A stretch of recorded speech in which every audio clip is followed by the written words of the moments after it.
Good evening and welcome to the Laughing Monkey Music Show. How you doing tonight, Courtney? I am fantastic. Awesome. Courtney is a member of the Iron Maidens, and you also are a member of Femme Fatale, and right?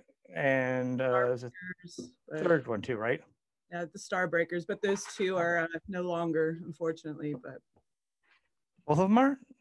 Yeah. Oh, because Vixen kind of. Yeah, took our singer. Over that. I didn't know if that was totally gone. I thought there was still gasping breath, you know. Yeah. I wait. Okay. Wait. Well, let's start at the very beginning. Let's talk a little bit about your influences in guitar, what got you going on guitar. I know you didn't start on guitar. Well, I mean, I did the typical like child thing in school. You know, you had to be in grade school band, so I played clarinet. And before that, I would just, fool around on my grandmother's piano, but didn't really have music as a focus. It was, you kind of had to, especially with grade school. Mm-hmm. Then I got into sports, and that was like my big thing. And then around 13, over a Christmas, I just went to my parents and asked for a guitar, and they thought I was completely insane.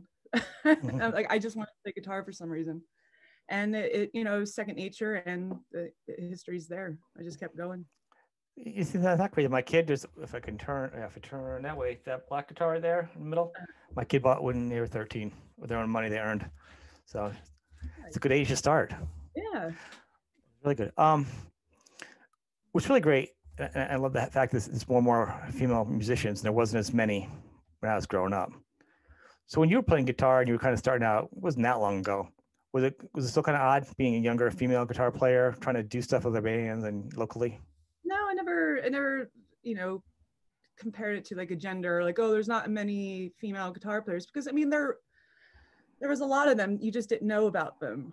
Like our drummer from the Maidens, her band back in the 80s was Phantom Blue, and her two guitar players, I love them. Bill Meldrum and Nicole Couch. Mm-hmm. I was so obsessed with them.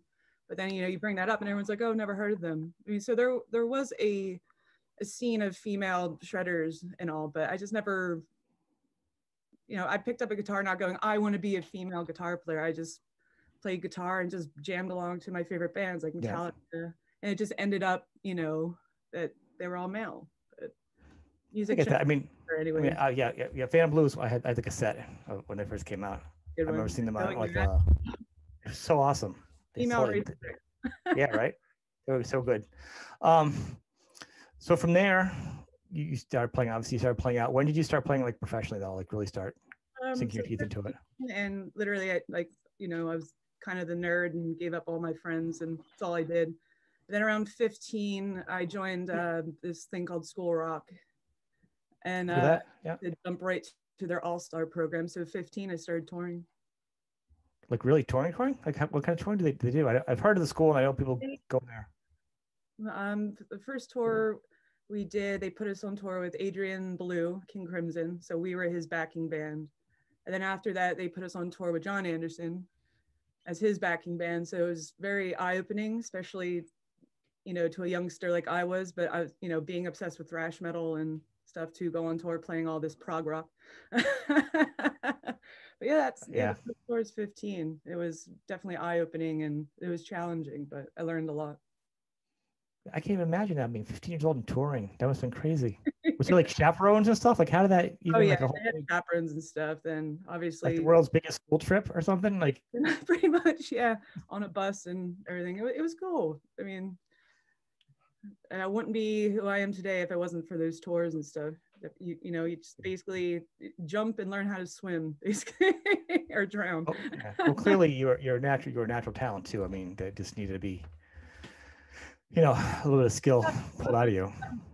So never. Well, you started at 13, and then you're just playing. You're on tour at 15. Yeah. Very. Yeah. You can be humble, but clearly you got a little natural talent there. So. It always there's like all these, even today, like little kids playing guitar. Oh, they're prodigies. And then you turn 18 and no one cares anymore. Pretty much, yeah. Yeah, I just started playing a few years ago. Never too late. And every time I guitar on YouTube, I see a kid, I just want to throw my guitar out on the road. I'm like this. On my cowboy chord, I get happy, I learn a new chord, and I watch somebody shred it, freaking 7 years old, and I'm like, oh, you jerk. I do this. I'm like, man, I should have started at 7. Right? That'd be awesome. So who are your influences? Like, so you started saying like Metallica and stuff generationally. Kirk Hammett was the reason I kind of picked up a guitar. I was like so into Metallica at the time. That's probably what fueled me to want a guitar. And then I just went down the rabbit hole, like all the thrash bands, and then I got really into like King Diamond, Merciful Fate, and especially Andy LaRock. Just all these, Dimebag, just all them. Just kept, peeling the onion, finding all these bands, And I love all those and those, the same ones I do. I want to stop though. I love the fact you're into King Diamond because that's not a lot of people. Merciful Fate, King Diamond, Andy. I love it. I was into that, but it's a smaller group of people that, you're really kind of fine tuning yourself to go that way. It's awesome. Even my vibrato and my tremolo bar uses, I could say, is all Andy mixed with little John Sykes for vibrato. But yeah, I always found little, bands like that. I mean, that's a great reference. No, but that's a great reference. I mean, they weren't as popular in mainstream, and that's a great guitar reference too. That's really good. Very unique, and my ears just were drawn to them. I like that. Very cool. So then you started playing. What was the next step out to like professional? School rock, like a regular. What was your first like band that you did like without chaperones? Obviously on those tours with friends, like we were kind of like, we're all the metalheads, so like we needed an escape from it. So we put together a King Diamond tribute called Queen Diamond, all female. I would have loved to see that. Right. I'm calling for a reunion. Live stream reunion. Spread out over the States right now. So maybe one day. But then I did that for a while, and little original bands here and there, in the little thrash scene that was in Philly. And then I gave my mom a week's notice around 19 and moved to California with a guitar and a backpack. A week's notice, like you're what, quitting being a child? Quitting the family? Give my notice. I'm quitting the family. She's devastated, but I come from a town. It's like, if you don't get out when you can, you never do. Yeah. Kind of. Well, that was nice. You gave her a week notice. And sometimes they usually call their parents when the car's loaded with all their amps and their guitars. And they're like halfway there. They're like, yeah, I left. Yeah, not coming home. And then I got out to LA. And I think, to make ends meet, I joined a Kiss cover band. Wow. That was way too much makeup. And then luck has it, I found out through the grapevine that the Maidens were looking for an Adrian Smith. So I auditioned, and the rest is history. And then I've been on tour ever since, up until the pandemic. How often are they touring? I mean, because it's pretty popular as a band. I mean, you guys seem like you guys are touring a lot. Like a lot, yeah. I mean, we only used to be home like a week here, a few days there. It's just constant go. Wow. Can't complain, No, it's awesome. I mean, it's great. I mean, considering you guys sound awesome from what I've heard, online.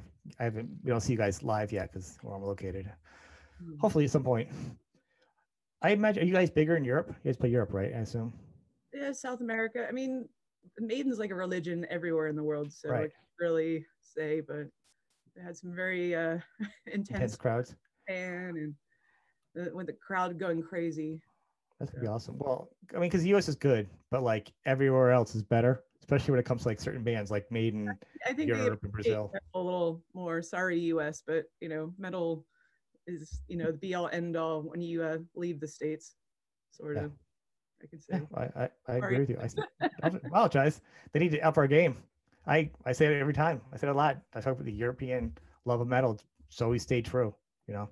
So it's great. That's why I was wondering the big difference. I always like to ask bands, like, when you go to Europe, does it really feel like back in the day when music was really supported? It's like when you go to Europe, they're waiting for you at the airport, which is very strange. But especially for a tribute band, we're like, okay, I just woke up. Kind of cool and kind of weird at the same time, because you can go getting used to people. It's great to see, because you can see the excitement on the fans' faces, and they want that autograph. Just when you got off of a 14-hour flight and no makeup and your hair is like this.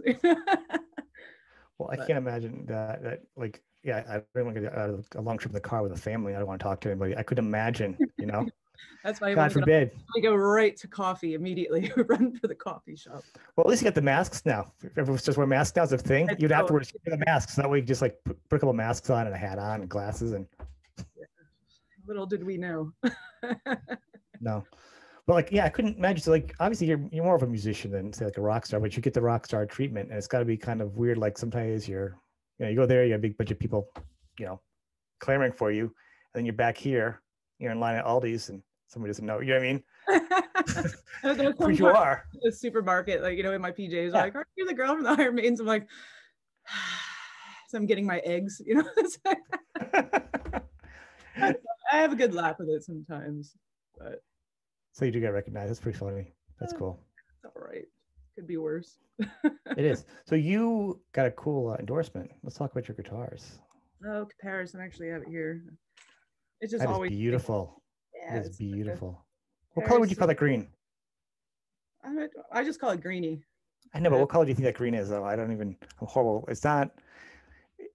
It's weird because it's not a deep green, but it's not fluorescent. Well, it's tricky because it's sponge painted by hand. Oh. So it just depends on what light hits it, and the greens always are changing. And yeah, I wouldn't even know. It's beautiful. When it came out, I'm calling it greeny.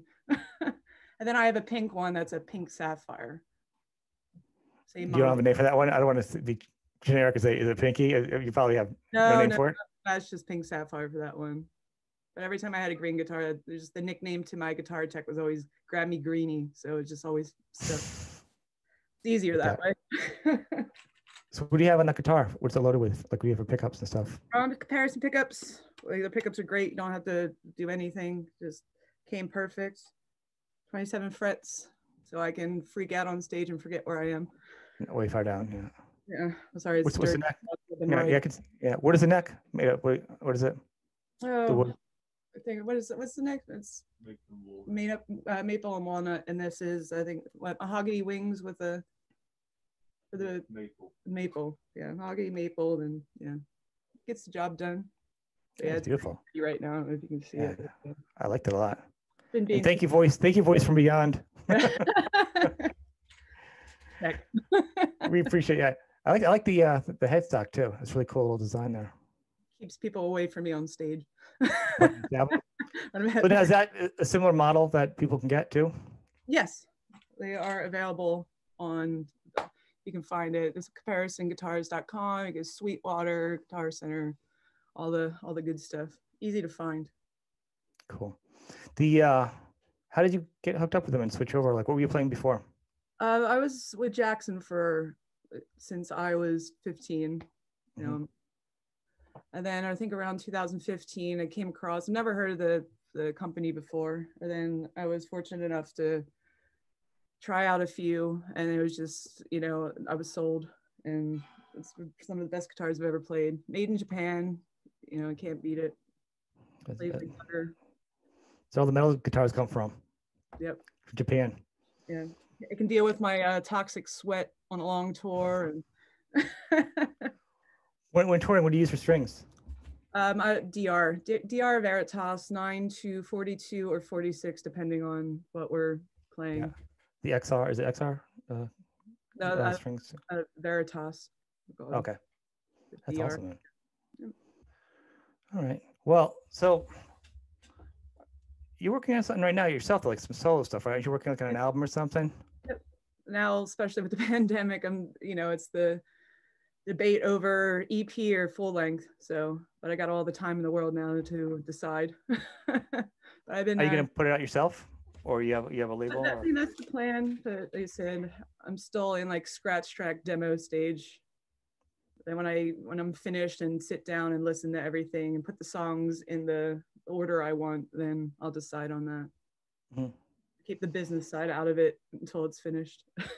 Well, I know sometimes you get offers, and there's a lot of really cool smaller labels now, or rock labels. I don't think small, but not not the old school Atlantic and Warren, the big monster ones that are headless monsters. There's a lot of small rock labels out now that are kind of saving rock. It's just especially with it being a first release for me, I just have to be careful, deals and publishing and stuff. A lot of people don't think about, so we'll get there eventually, and I'll decide. No, yeah, there's no deals. They just distribute for you. That's it. No deals. It's your stuff. They want all your publishing, and that's a no. No. But nowadays you can put it all out yourself too. I mean, the slower part would be on a smaller level is putting out physical media, digitally. You could set everything up online yourself. You got your own merch. You can do remotely. I mean, a lot of it you can kind of do. You can print a few things and kind of ship them yourself. I mean, there's a little do-it-yourself thing you could do too, and that way you retain all your stuff. Yeah. And for me, even this first release, it's for me, not to sound like ignorant or anything, but it's not a moneymaker. It's just to satisfy myself, basically. Well, this is the music show, so I assume everybody I talk to is not doing this for money because it's music. Yeah. Yeah, it's not about money. On the album, do you play anything else though? Are you gonna just record your guitar? Or are you gonna have like I'm doing come in and play some stuff or what? Probably write all the guitar and bass. Try to do some lyrics, but I'm not singing. I don't want to put that on anyone. And then right now, just programming drums. But I have some well-known drummer friends that step in and tweak things, and they'll record and send it back to me, and yada yada yada. It just takes a long time, especially when you're all. He lives here, I live here. So you are gonna put lyrics on it, so you can have a singer too? Yep, I think that's the last thing I have to worry about. So if you're not gonna sing though, it's gonna make a challenge if you want to put a band together and do play out a couple clubs or do a little tour. Because then one step at a time. Just saying. Yeah. You might be a better singer than you think. You might want to just check it out first. Nikki was always a singer. She tried. She's good. I'm a harmony person. I'm not a lead singer. So. All right. Just saying. You know how it goes. I remember. My daughter is a bass player. And I told her the same thing. You buy an amp. We used to do the song "Reach Out," which is a B-side, and it's a song that Adrian sang. Yep. We did that a few times, but man, it's terrifying. Because you're playing guitar too and you're shredding, but you go to the crowd and sing, and then try to not forget the words. And I don't know. I guess I just have to practice more on that. I think you'd be fine. Yeah. I mean, I sound like a coward. I say that on the guitar. Yeah, if I wanted to come around and sit around my bed when I play guitar, Indian style, yeah, I'm great there. If I just, that's how I play. And then you hit the record button and everything just goes. Everything was bad. I'm like, all right, well, let me just do it again. Okay. All right. Well, that's fantastic. I think it's cool you're doing an album. I think you should do as much as you can with all this time. Oh yeah. You don't have to do an EP. You should do an album. As much material as I can get down, even if it's just riffs. Like my Logic right now, the folder, I had to get an external hard drive because just all the memory's gone. And get a terabyte. Yeah, pretty much. Or two. Do you have a goal for even some, like get a couple songs out just to kind of record a couple and then put it out? And then I mean, I have a few ready to go, but it's just, I don't know. It's just interesting because like talking to different artists, everybody has a different perspective right now on what they're doing with their music, how they want to handle it. And it's always interesting hearing, because like some artists are like, no, I'm gonna put an EP together, blast it out, or they're like, I have an album worth, and every month I'm gonna do one song. Yeah. In a lyric video or a video, because most people can do some kind of video now from home or COVID. So some people are doing that, and some people are like, no, just wait, I'm not doing anything because I don't think it's going to happen. And some people are like, no, I think people should hear it, and they put it something out. So like no one's on the same page right now. Yeah. As far as releases. I'll release one, like an instrumental track that I have done, and then the rest when it's finished, and then all at once, because I don't like the one song a month kind of thing. But you never know. Like I said, it's all new to me, so. I like when you have a single, but then the single's gonna be in the album, because then once you get into iTunes or you go into something else, like you get that weird one song like in your playlist and never shuffles in right. You're like, come on. You know what I'm saying? Like releasing them one by one, like the way I want to put the album together is like old school way. Like it takes you on a story through the songs. So I don't want people just randomly. I want them to listen to the entire thing as a whole. You know what I mean? No, I do. It's the continuity of how each song goes together. That used to be an art, and that goes back final albums and too. I talk about that a lot out here. Yeah. And I'm sure that would be long down the road too, to do a vinyl. Would you do that at some point? Well, I'm obsessed with vinyl, so yeah, that would probably be. I mean, people are wanting cassettes now, which is blowing my mind. Yeah, I heard that. Someone said to me the other day. I said, "Geez, you should do your video on VHS too, if you're doing quirky things." I'm like, and I had a lot of cassettes and a cassette player. I'm like, where do you get cassette players nowadays? Like to do that, but it's like more of a gimmicky thing. And I'm like, whatever it works for people is awesome. You know what I mean? Whatever is promotional. It was cassettes, and then you'd mess the tape up and try to tape it back together and rewind. Yep. I'm showing my age. Oh, I'm even before that. So, yeah, I got a ton of vinyl, and then we do that in the show here. We all talk about our vinyls. We pull out like 10 albums. Each person pulls out like 10. We just talk about them, like the influence and that and this and that. I just miss that hiss sound starting the vinyl. I just always love that. Yeah. The crackle, the warm sound. Yeah, that is the best. What would you say some of your favorite vinyls are? Oh God. If we're talking records, I mean, because here's let me just say this. I think this is just how I look at vinyl. Like, not everything has to be vinyl. Like, there's some albums that maybe dated a while back. Like, I had a Misses album, really punky, sounded, it didn't sound like the recording. I'm like, I don't need that in vinyl. That's not something I listen to on vinyl. There's a lot of, Tom Petty, Fleetwood Mac, a lot of 80s metal, or some Metallica, Motley Crue, I got some good Bose speakers, you know what I'm saying? But a lot of newer stuff now, not so much. There's some stuff. But like, what would be your like 5 or 10 go-tos on vinyl? Probably Van Halen 1, 2. Mhm. I would say what Maiden one would I say? Probably the Maiden Live one. For some reason it's escaping me right now. Obviously Kiss Alive. I don't know, a bunch of probably Thunder and Lightning, Thin Lizzy. And then I like the other ones I had, it was just all glam like Rat and all stuff like that. Those are Metallic. great. Yeah. Those are All my vinyls are back in Philly right now because obviously too heavy to ship out. just make sure they're not in the basement or too high in the attic and melt. You're gonna come back. You're gonna be heartbroken. I've already had these stories. I had one that Steve Blay from Lily Nax. He had a big collection. In NOLA when the floods and the big Hurricane Katrina, it all Al's house, Cooper, everything, all the all good stuff.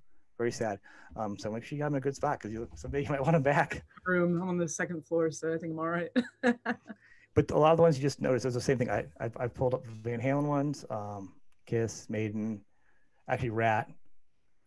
Stephen Pierce actually did an intro for Rat for the Invasion. He's talking about that for it. Some good stuff though, but those are all really good vinyls. So very good. Well, anything coming out with the Maidens? Like, anything you guys can do? Anything coming up? Like, trying to do a live thing or something? We did an album, so we're just waiting for the mixing and mastering to be finished. And then other than that, we're just waiting to get back out on the road when it's safe. All And when you say an album, like a full album, and obviously covers Maiden, obviously. Yeah. That would really throw people. You know what? No, we're gonna do all originals, and we're gonna throw everybody off. No, every That'd be hilarious. Every Halloween show we play, I'm like, we have to mess with them. Like, let's get dressed up like Kiss and walk on stage. And just I was gonna say Kiss too. That would be hilarious. Like, because I want people like, are we at the right show? Is there another band before the Maidens? But that would be funny. Yeah, I know. You gotta mess with them.